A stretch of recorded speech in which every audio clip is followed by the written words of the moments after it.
জাতীয় মৎস্য পদক 2026 প্রাপ্ত ব্যক্তি ও প্রতিষ্ঠানের নাম ঘোষণা করছি এবং আপনাদের মাননীয় প্রধানমন্ত্রীর নিকট হতে পদক গ্রহণ করার জন্য অনুরোধ জানাচ্ছি।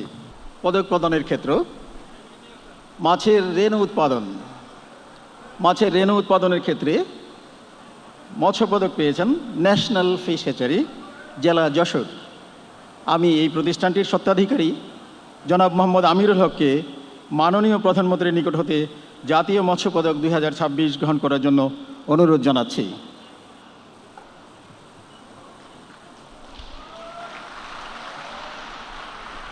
পদক প্রদানের ক্ষেত্র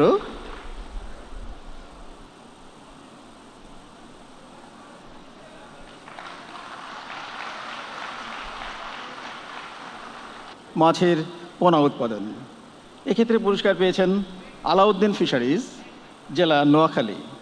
আমি এই প্রতিষ্ঠানটির স্বত্বাধিকারী জনাব আলাউদ্দিনকে মাননীয় প্রধানমন্ত্রীর নিকট হতে জাতীয় মৎস্য পদক 2026 গ্রহণ করার জন্য অনুরোধ জানাচ্ছি। এরপরে আসবেন দেশীয় প্রজাতির ছোট মাছ উৎপাদনের ক্ষেত্রে M A Hashem agro farm, জেলা Netrokona. M A Hashem agro ফার্মের প্রতিষ্ঠানটির স্বত্বাধিকারী জনাব মোহাম্মদ মানিক আজাদকে মাননীয় প্রধানমন্ত্রীর নিকট হতে জাতীয় মৎস্য পদক 2026 গ্রহণ করার জন্য অনুরোধ জানাচ্ছি।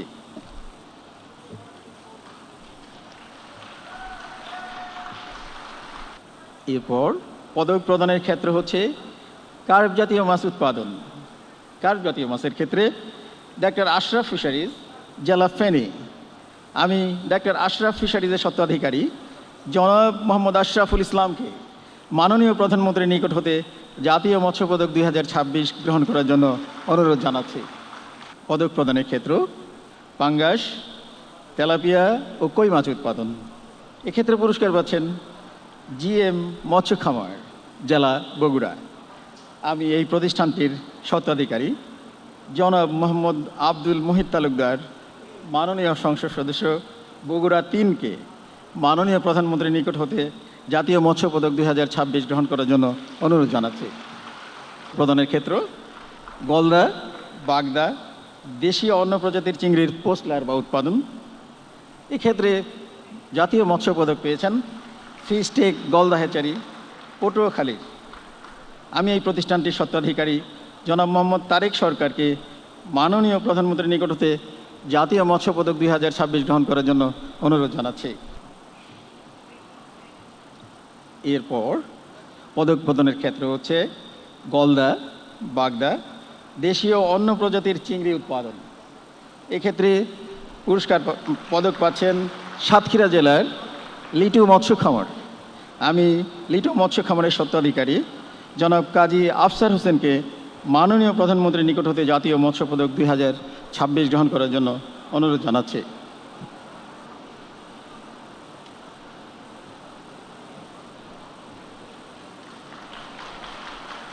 পদক প্রদানের ক্ষেত্র মৎস্য ও মৎস্যজাত পণ্য রপ্তানি, এই ক্ষেত্রে total food processing private limited, জেলা খুলনা। এই প্রতিষ্ঠানটির স্বত্বাধিকারী জনাব মোহাম্মদ রেজাউর রহমানকে মাননীয় প্রধানমন্ত্রীর নিকট হতে জাতীয় মৎস্য পদক 2026 গ্রহণ করার জন্য অনুরোধ জানাচ্ছি। এরপর সাতক্ষীরা জেলার একুয়ামেক্স লিমিটেডের স্বত্বাধিকারী জনাব মোহাম্মদ শহীদুল ইসলাম জুয়েলকে মাননীয় প্রধানমন্ত্রীর নিকট হতে জাতীয় মৎস্য পদক 2026 গ্রহণ করার জন্য অনুরোধ জানাচ্ছে।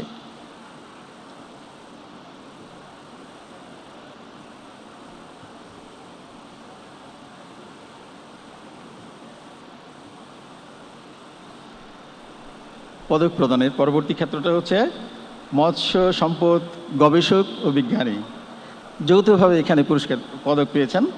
প্রথমে আমি আহ্বান করছি professor doctor Mohammad Rafiqul Islam Sardar, fisheries biology and genetics বিভাগ, মৎস্য বিজ্ঞান অনুষদ, বাংলাদেশ কৃষি বিশ্ববিদ্যালয়, ময়মনসিংহ। আমি ডক্টর মোহাম্মদ রফিকুল ইসলাম সর্দারকে মাননীয় প্রধানমন্ত্রীর নিকট হতে জাতীয় মৎস্য পদক 2026 গ্রহণ করার জন্য অনুরোধ জানাচ্ছে। একই ক্যাটাগরিতে যৌথভাবে পদক পেয়েছেন অধ্যাপক ডক্টর মোহাম্মদ সগীর আহমেদ, প্রাণিবিদ্যা বিভাগ, ঢাকা বিশ্ববিদ্যালয়, বর্তমানে প্রেষণে মহাপরিচালক, ন্যাশনাল ইনস্টিটিউট অফ বায়োটেকনোলজি। আমি ডক্টর মোহাম্মদ সগীর আহমেদকে মাননীয় প্রধানমন্ত্রীর নিকট হতে জাতীয় মৎস্য পদক 2026 গ্রহণ করার জন্য অনুরোধ জানাচ্ছি। পদক প্রদানের পরবর্তী ক্ষেত্রটি হচ্ছে মৎস্য অভয়াশ্রম সংরক্ষণ ও ব্যবস্থাপনায় সম্পৃক্ত জেলে অথবা জেলে সংগঠন। এখানে পদক পেয়েছেন কুন্দল মৎস্যজীবী সমবায় সমিতি লিমিটেড, জেলা নীলফামারী।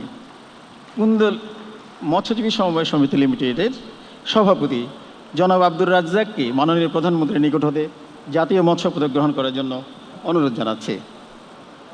এরপর আসবেন